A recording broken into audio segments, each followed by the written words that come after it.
नमस्कार मेरे प्यारे मित्रों, सरकारी गुरुकुल पे आप सभी का हार्दिक स्वागत है। जीके के टॉप प्रीवियस ईयर क्वेश्चन से आपको मिलवाने वाले हैं और ये सभी क्वेश्चंस बार बार पिछले एग्जामों में पूछे जा चुके हैं। देखते हैं आप कितने क्वेश्चन आज की क्लास के अंदर सही करते हो और कितने क्वेश्चन आप गलत करते हो। तो यहाँ पे पहला क्वेश्चन है, ईस्ट इंडिया कंपनी जब भारत में आई तो उस समय मुगल शासक कौन था। बिल्कुल ईजी क्वेश्चन है, क्वेश्चन को थोड़ा सा घुमा रखा है। और अगर आपका सपना है एसएसबी ट्रेड्समैन भर्ती का एग्जाम पास करना, आपका सपना है सीआरपीएफ ट्रेड्समैन भर्ती का एग्जाम पास करना, तो सपने दोस्तों तब पूरे होते हैं जब आप सपनों के लिए लड़ोगे, सपनों के लिए मेहनत करोगे। तो पहले क्वेश्चन का आंसर आप सभी को आना चाहिए। बिल्कुल ईजी लेवल का क्वेश्चन है, बस केवल क्वेश्चन को थोड़ा सा घुमा रखा है। तो यहाँ पे जो जहांगीर ऑप्शन आपको दिखाई दे रहा है ना, ये उस समय मुगल शासक था जब ईस्ट इंडिया कंपनी भारत में आई थी। अब बात आती है कि ईस्ट इंडिया कंपनी भारत में कब आई थी, इसकी जानकारी सभी को होना चाहिए। 1599 के अंदर तो भारत के अंदर ईस्ट इंडिया कंपनी की क्या रख दी गई थी, नींव रख दी गई थी। इसका लीजिए स्क्रीनशॉट या लिख लीजिए। और बात आती है कि 1608 के अंदर, ठीक है, 1608 के अंदर भारत के अंदर ईस्ट इंडिया कंपनी चलाने का निर्माण होने का क्या हो गया था, ऐलान हो गया था। ऐलान कैसे हुआ था भारत के अंदर भैया, 1608 के अंदर जो कैप्टन विलियम्स है, कौन है, कैप्टन विलियम्स, ध्यान रखना नाम, कैप्टन विलियम्स ये नाम आपको याद रखना है। 1608 के अंदर सूरत बंदरगाह पे, कौन से बंदरगाह पे, सूरत बंदरगाह पे आए थे। और किस तरीके से आए थे, जहाज के थ्रू आए थे, पानी वाला जो जहाज होता है ना, उसके थ्रू आए थे और जहाज का नाम था हेक्टर। ये सभी क्वेश्चन आपसे पूछे जा सकते हैं कि 1608 के अंदर जो विलियम्स हम्पिंस है कैप्टन, वो भारत के अंदर आए तो कौन, जहाज का नाम क्या था, तो क्या नाम था, हेक्टर नाम था। कौन से बंदरगाह पे रुके थे, सूरत बंदरगाह पे रुके थे, ठीक है। कैप्टन का क्या नाम था, विलियम हम्पिंस नाम था। कब आए थे, 1608 के अंदर आए थे। और 1608 के अंदर जब भारत में आए तो इन्होंने ऐलान कर दिया था ईस्ट इंडिया कंपनी का, ठीक है। तो इस क्वेश्चन से रिलेटेड जो भी जानकारी थी मैंने विस्तार से आपको समझा दी है। अब आता है सेकंड क्वेश्चन, वंदे मातरम किसने लिखा। बिल्कुल इजी क्वेश्चन है, बिल्कुल आसान क्वेश्चन है। वंदे मातरम किसने लिखा, तो वंदे मातरम रविंद्रनाथ टैगोर जी ने लिखा था। कोई दिक्कत नहीं, सभी को इसका जवाब पता होगा। लेकिन बात आती है मजेदार कि वंदे मातरम के अलावा रविंद्रनाथ जी टैगोर ने एक और चीज लिखी है, एक और गीत लिखा है, और उसका आपको बताना है कमेंट बॉक्स में कि वो कौन सा था, ठीक है। पता तो लगे कि आपकी तैयारी कितनी है और क्या चल रही है। तीसरा क्वेश्चन है, सिख धर्म की धार्मिक पुस्तक का नाम क्या है। जो सिख धर्म की धार्मिक पुस्तक होती है उसका नाम आपसे पूछा है, ठीक है। तो इसका नाम हो जाएगा गुरु ग्रंथ साहिब। ऑप्शन ए इसका सही जवाब हो जाएगा। जिस क्वेश्चन में एक्सप्लेन करने की बात होगी, जानकारी होगी समझाने की, उसके बारे में हम आपको समझा देंगे। और इसका जो सही जवाब है वो पहले सुन लीजिए, गुरु ग्रंथ साहिब जो है वो सिख धर्म की धार्मिक पुस्तक है, ठीक है। अगला क्वेश्चन करें उससे पहले इंपॉर्टेंट जानकारी जो आपके लिए होने वाली है। अगर आप सभी का सपना एसएसबी या सीआरपीएफ ट्रेड्समैन भर्ती का एग्जाम पास करना, तो आप सभी के लिए सभी विषय के नोट्स अवेलेबल हैं। जिस बंदे का मैथ कमजोर है वो मैथ के नोट्स ले सकता है, जिसके रीजनिंग कमजोर है रीजनिंग ले सकता है, जिसका जीके कमजोर है जीके ले सकता है, जिसका हिंदी इंग्लिश कमजोर है वो हिंदी इंग्लिश ले सकता है। छोटा सा प्रोसेस करना है अभी, तो इसका स्क्रीनशॉट लेना है। जैसे ये क्लास कंप्लीट हो जाए उसके बाद में जो आपको स्क्रीन पे नंबर दिए गए हैं 6367552373, इस नंबर पे व्हाट्सअप मैसेज करना है। व्हाट्सअप मैसेज में आपको एसएसबी या फिर सीआरपीएफ की तैयारी कर रहे हो तो सीआरपीएफ लिखना है। बस केवल छोटा सा प्रोसेस ये करना है। एक सब्जेक्ट के नोट्स आपको 20 रुपए में मिल जाएंगे। जैसे मैथ कमजोर है ना, तो मैथ के नोट्स 20 रुपए में लीजिए, अपनी तैयारी अच्छी कीजिए और एग्जाम पास कीजिए। जो भी सब्जेक्ट कमजोर है वो वहां पे आप ले सकते हो। सभी को इसकी जानकारी पता लग गई होगी। जिन्होंने स्क्रीनशॉट नहीं लिया वो स्क्रीनशॉट ले लीजिए। मैं 1-2 सेकंड का समय और दे रहा हूं। फिर भी अगर नहीं ले पाते हो तो वीडियो को थोड़ा सा बैक करके ले लेना। अब चलते हैं अपने क्लास के ऊपर। 3 क्वेश्चन हम कर चुके थे। चौथा क्वेश्चन आता है, पटना किस नदी के तट पर बसा है। जो पटना शहर है वो किस नदी के तट पर बसा है, ये आपसे पूछा है। तो गंगा जो नदी होती है आपकी, उसके तट पर कौन सा शहर है, पटना शहर है, ठीक है। तो इसका सही जवाब क्या हो जाएगा, गंगा नदी। अगला क्वेश्चन, दक्षिण अफ्रीका के प्रथम अश्वेत राष्ट्रपति कौन था, ठीक है। बिल्कुल इजी और इंपॉर्टेंट क्वेश्चन है, लेकिन ऐसे क्वेश्चन आपके एसएसबी और सीआरपीएफ के अंदर कम से कम पूछे जाएंगे, बिल्कुल कम उम्मीद है, ठीक है। लेकिन फिर भी हमारा फर्ज है आपको करवाना, जिससे कि आपकी तैयारी में कोई कमी ना रहे। तो इसका जो सही जवाब हो जाएगा वो नेशनल मंडेला, कौन, नेशनल मंडेला, ठीक है। अगला क्वेश्चन आता है, जापान की राजधानी कहां है। तो जापान की राजधानी टोक्यो, ओके। सभी को समझ में आ गया होगा। लेकिन यहां पे 2 राजधानी और दी गई है, काठमांडू और बीजिंग। इनके बारे में भी आपको पता होना चाहिए। जो काठमांडू है वो तो नेपाल की राजधानी है, किसकी है, नेपाल की राजधानी है। और जो बीजिंग है वो चीन की राजधानी है, सभी को पता लग गया होगा। और टोक्यो किसकी है, जापान की राजधानी है। इनमें से कोई नहीं तो कुछ होगा ही नहीं। चलिए अगला क्वेश्चन करते हैं, भारत का प्रथम नागरिक कौन होता है। भारत का प्रथम नागरिक राष्ट्रपति होता है, ठीक है। राष्ट्र का जो पति होता है वो भारत का प्रथम नागरिक होता है। अगले क्वेश्चन की बात करते हैं, 1920 के खिलाफत आंदोलन के प्रमुख नेता कौन थे। ये क्वेश्चन मैं पिछले डोज के अंदर भी करवा चुका हूं। शौकत अली और मोहम्मद अली 1920 खिलाफत आंदोलन के प्रमुख नेता थे, ठीक है। चलिए अगला क्वेश्चन आता है, मणिपुर की राजधानी क्या है, ठीक है। इसका जवाब सभी को कमेंट बॉक्स में बताना ही बताना है कि आपका पता लगे कि आपकी तैयारी किस लेवल पे है। 3rd स्टैंडर्ड में पढ़ने वाला बच्चा, 3री क्लास में पढ़ने वाला बच्चा इस क्वेश्चन का जवाब बता देगा। और आपको भी इस क्वेश्चन का जवाब पता होना चाहिए। तो मैं वेट करूंगा सभी साथियों का कि कमेंट बॉक्स में इसका जवाब आप जरूर दोगे। निम्न में से किस खिलाड़ी को भारत रत्न मिला है, ठीक है। तो सचिन तेंदुलकर जी हैं, उनको भारत रत्न अवार्ड पुरस्कार जो होता है वो मिला है। तो भारत के खिलाड़ी हैं, भारतीय टीम में ही खेले हैं, ठीक है। अभी फिलहाल संन्यास ले चुके हैं। बात करते हैं, पानीपत की दूसरी लड़ाई किन किन के बीच में हुई थी। तो पानीपत की जो दूसरी लड़ाई है वो हेमू और अकबर के बीच में हुई थी, ठीक है। हेमू है और बाबर की जो टीम है, बाबर की जो सेना है उसके, अकबर की जो सेना है उसके बीच में हुई थी, ठीक है। बाबर नहीं, हेमू और अकबर की सेना के बीच में हुई थी। लेकिन बात आती है कि पानीपत की दूसरी लड़ाई कब हुई थी, ठीक है, इसके अंदर कौन कौन मारे गए थे, कौन कौन बचे थे, इसकी पूरी जानकारी आपको मिलने वाली है। तो सबसे पहले बात करें पानीपत की जो दूसरी लड़ाई है ना, वो 5 नवंबर, ध्यान रखना ये तारीख आपको याद रखनी है, 5 नवंबर। और इसकी जो वो बताएं आपको डेट, तो 5 नवंबर 1556 में हुई थी। और इसकी भैया जो हेमू है ना, इसका पूरा नाम है हेमचंद्र विक्रम आदित्य। हेमचंद्र विक्रम आदित्य ही हेमू का पूरा नाम है। अगला क्वेश्चन करते हैं, तृतीय विश्व युद्ध कब खत्म हुआ था? तृतीय विश्व युद्ध आपका 1945 के अंदर खत्म हो गया था, 1939 के अंदर स्टार्ट हुआ था। ठीक है, स्टार्टिंग डेट भी आपको बता दी है, 1939 से 1945 तक चला था। ये परमाणविक यानी परमाणु बम्बों से लड़ा गया युद्ध था। ठीक है, चलिए अगला क्वेश्चन, भारत का प्रथम खिलाड़ी जिसने टेस्ट मैच में तीसरा शतक लगाया था।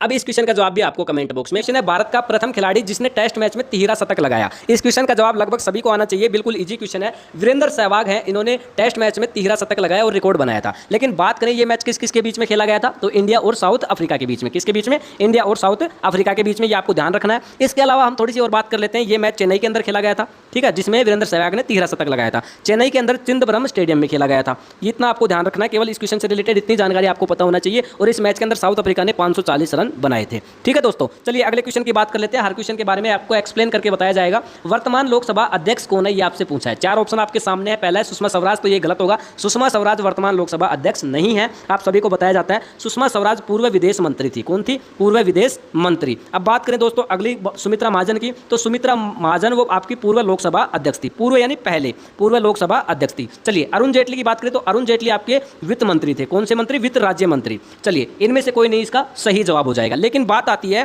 कि वर्तमान समय में लोकसभा अध्यक्ष कौन है। वर्तमान समय में लोकसभा अध्यक्ष है ओम बिरला। कौन है? ओम बिरला। ये आपको बिल्कुल दिमाग में बिठा लेना है। ओम बिरला वर्तमान समय में लोकसभा अध्यक्ष है। 19 जून में, यहाँ पे आपको तारीख भी बता देता हूँ, 19 जून 2019 के अंदर इन्होंने पद शपथ ग्रहण की थी। ठीक है, 19 जून 2019 को इन्होंने पद शपथ ग्रहण की थी। वर्तमान लोकसभा अध्यक्ष ओम बिरला है। चलिए आगे बात करते हैं अगले क्वेश्चन की। अगला क्वेश्चन मोस्ट इंपोर्टेंट है और ये क्वेश्चन अग्निवीर परीक्षा 2023 के अंदर पूछा जा चुका है। टिहरी बांध किस नदी के किनारे स्थित है? तो टिहरी बांध है ना, आपकी 2 नदियों का जहां संगम होता है वहां पे बना हुआ है। पहली नदी आपकी गंगा नदी है। कौन सी नदी है? गंगा नदी है। और दूसरी नदी जो आपकी है वो है भागीरथी नदी। कौन सी नदी है? भागीरथी नदी। और इन नदियों का जहां पे संगम होता है, जहां पे दोनों नदियां मिलती है, वहां पे आपका टिहरी बांध बना हुआ है। और ये दोनों नदियां दोस्तों आपकी हिमालय से निकलती है। कहां से निकलती है? हिमालय से निकलती है। आप सभी को यहाँ पे इस क्वेश्चन के बारे में सभी जानकारी समझ में आ गई होगी। और यहाँ पे बात करें ना, तो ये उत्तराखंड के अंदर है। कहाँ पे है? उत्तराखंड के अंदर है। चलिए अगले क्वेश्चन की बात करते हैं दोस्तों। ऐसे आपको कोई भी क्वेश्चन की जानकारी देके पूरा एक्सप्लेन करके कोई भी नहीं बताएगा।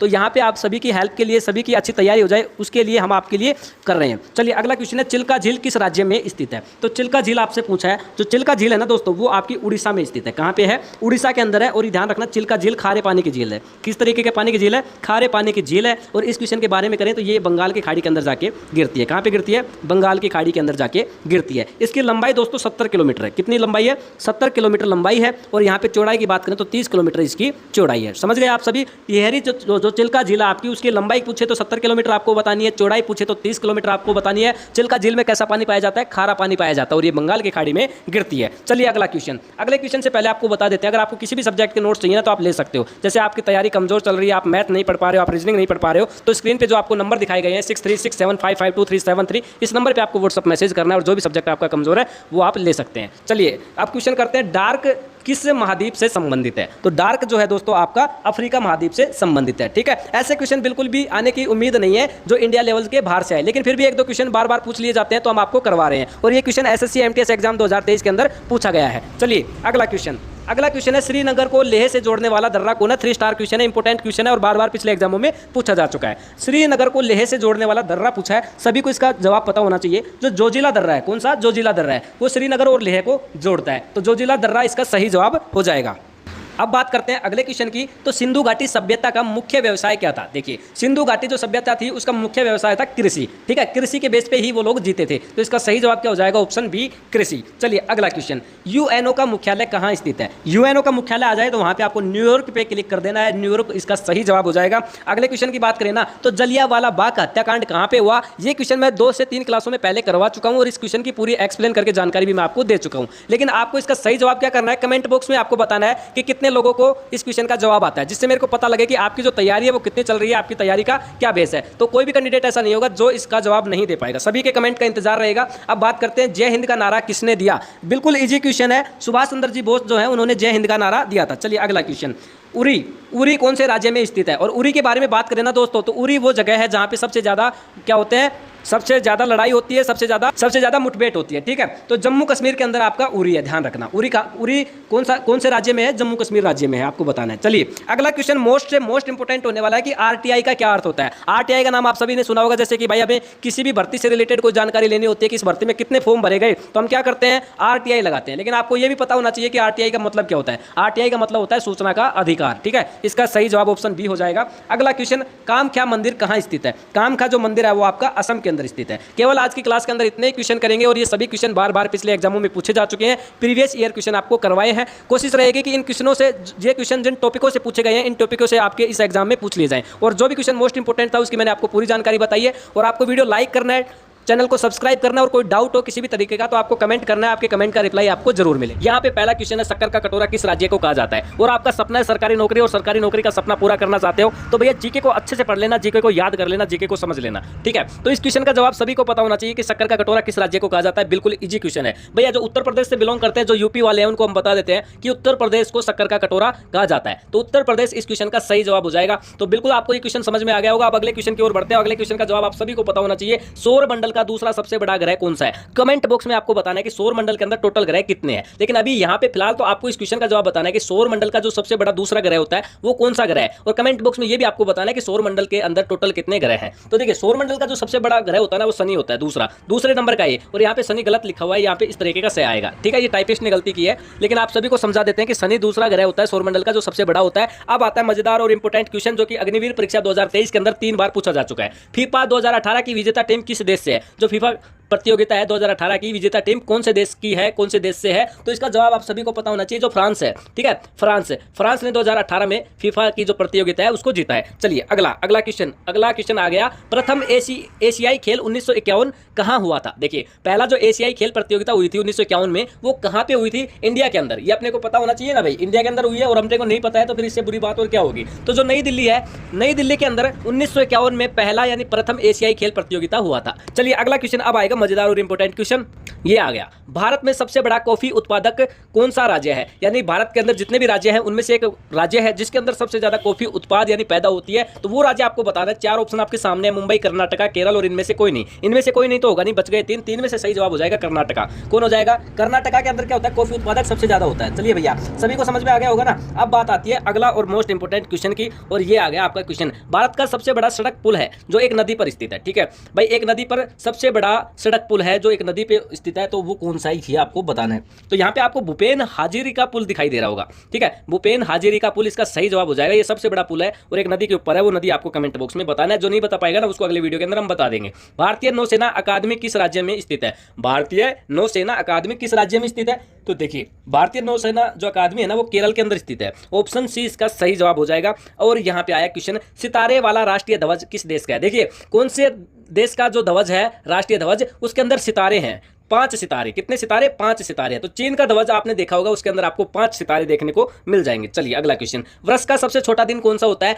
इसका कमेंट बॉक्स में मेरे सभी साथी कमेंट करेंगे कि वर्ष का जो सबसे छोटा दिन होता है ना वो कौन सा होता है। सभी साथी कमेंट बॉक्स करेंगे। केवल आज की क्लास इतनी सी करेंगे, छोटी सी क्लास थी ये, इसमें कुछ क्वेश्चन करवाए हैं जो कि बार बार पिछले एग्जामों में पूछे जा रहे हैं। इस क्वेश्चन की बात करें तो ये एसएससी एमटीएस एग्जाम 2023 के अंदर पूछा जा चुका है, ठीक है। तो सभी को ये क्वेश्चन समझ में आए होंगे, रिपीट हो रहे हैं बार बार ये क्वेश्चन, हो सकता है आपकी बार आपको एग्जाम में देखने को मिल जाए। तो फिर मिलते हैं नेक्स्ट क्लास नेक्स्ट वीडियो के अंदर। सभी को कमेंट करना है और तब तक के लिए जय हिंद जय भारत।